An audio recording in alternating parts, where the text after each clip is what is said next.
Yeah. Yes.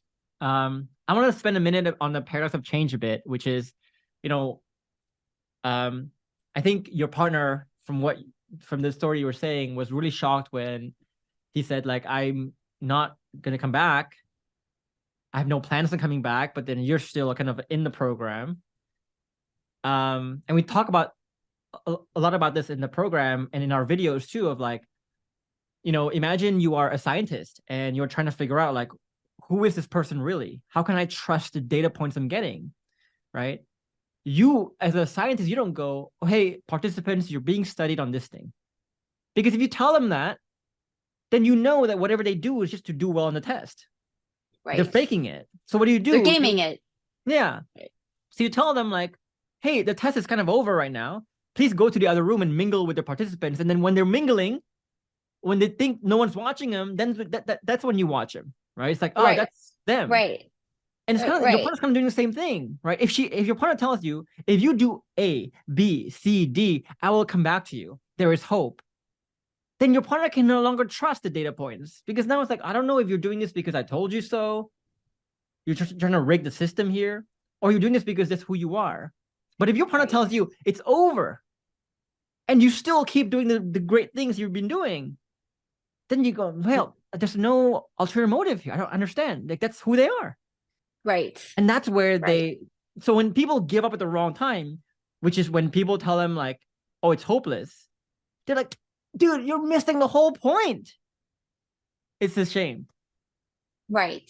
Right. And in fact, he started to become more, so even after that point, even when we were talking for hours, he came over and then totally unexpectedly, initiated intimacy with me, which was crazy because when he broke up, he was just like, I don't want to touch you. Don't touch me. I don't want to hug you. We're gonna sleep.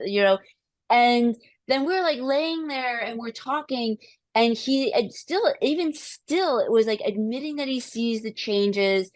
And then he's asking me, like, did you date other people? Like, did you date other people, like, when we weren't together?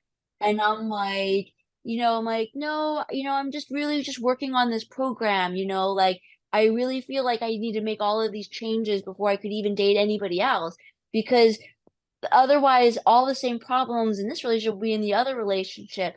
And then he's like, yeah, I tried dating, but it was, and then he admits to me, even then, he's like, I'm still not sure if I want to open the door with you again. And he was like, I guess I shouldn't have said that, after we just slept together. And I'm just laying there. I'm like, oh, that's okay. I'm like, anything you feel is fine. Like, and he's just like, what? What? He's like, and that is like the ultimate test. He's like, and I don't think he's deliberately testing you. I don't know how much of how they test us is subconscious or whatever. Like, I'm gonna go over there, have a nice time. And this was not this last time. This was before this. Like, sleep with her and then admit that I've been seeing other people and then tell her I'm still not sure I want to be back with her and then see what happens. Like, and I'm just like, no, that's fine.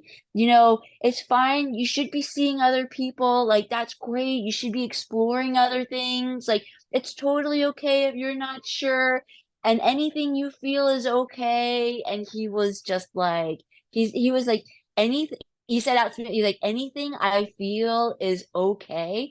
He's like, who are you? Like, it's just like, And they I've will had a lot of, test you and test you. but they're not testing you like preemptively. It's not like saying, No, like, let me devise this test to no, see. no. It's because I have a lot of interviews now with the female partners, right? And really what's going on in their minds is like, it's sort of like how you would feel trust with people, right? If you have troubles trusting someone, for example, the way you can trust them again is you look at, like, okay, let's look at the 100 things they did in the last, like, month. Right. There's 99 things they did that's like, I could see why they could fake it. There's like, our boss was around. They have like incentive to like do nice things, whatever. But then there's one thing where, like, dude, I cannot see how they could fake that. Like, literally everything was running against them, working Right. against them. There was no incentive, no motive for them to do this nice thing, but they did. Right. That's what makes you question. So it's not Right. like you're devising all these tests. It's more like let me just look back and observe and analyze everything they did. And let me look at the moments where they cannot fake the nice thing they did. That's when you look at it. But then the problem is like people are so tethered. People play the victim so much. People are so unbulletproof that every single time the moments come when they cannot fake it anymore, like their partner says the worst thing, the world is raining down on them, right? Which is, to me, is like the biggest opportunity you have to actually change someone's mind about you. Right. All the victim mindset, all the bulletproof vest issues, they just crumble them, and they cannot help but crumble. And so now, when you look back at the 100 things you did, I'm like, yeah, none of those things. And the one moment you could have done the right thing, you didn't do it. So whatever, you know. Right. That's kind of the game. Right. It's like, that's why you need to be the internal shift needs to be so powerful, is because life will test you until you cannot fake it. And it's the moment where you cannot fake it anymore, right? You cannot possibly use willpower to fake it. That's what counts. Yes. Yes. Yes, because there's no way to fake that. There's no way to fake that. No way to fake that. And the moment for me, for my partner, when I did it, was like when my partner said, like, you know, there's no way I'm coming back to you, right? And I said to her, like, hey, if I were in your shoes, I would totally understand why you would think that. And I proceeded to like tell her, like, you should read the number 1, 2, 3, 4, 5, 6, 7, 8. But nonetheless, no matter what you choose to do, like, I never want to hurt somebody else the same way I hurt you ever again. So I'm gonna just keep on doing what I'm doing. And she watched me keep on doing what I'm doing, and eventually she realized, like, no, this is like real, right?